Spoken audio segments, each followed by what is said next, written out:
मुळात या पुस्तकाचं नाव चुकलेलं आहे.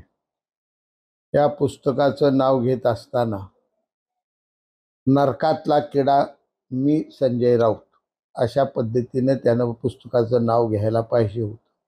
महाराष्ट्राच्या राजकारणाला नरक बनवण्यासाठी सातत्यानं धडपड करणारा हा एक नरकातला किडा असल्यासारखा माणूस आहे.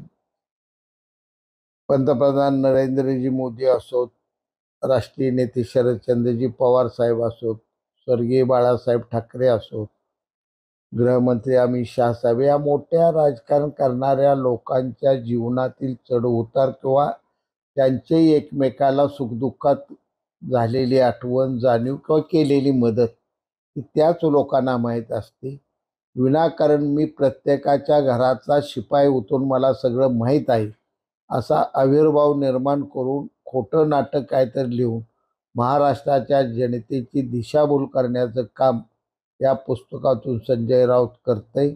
आणि त्याला आत्ता भूतलावर उभा असतानाच मृत्यूनंतरचा नरक दिसायला लागला. एवढी पाप त्या माणसाने केलेली.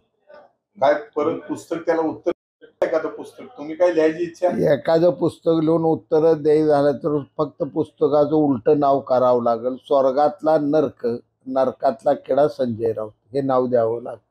पुस्तक लिहायचं लिहू भविष्यात एखादं पुस्तक. तेव्हा मला काय नाही काय लिहूच वाटतं, कारण इतकं लवाड बोलतोय माणूस. त्यामुळं कधीतरी महाराष्ट्राला ही व्यक्तिमत्व खरं नेमकं काय हे दाखवावं लागेल.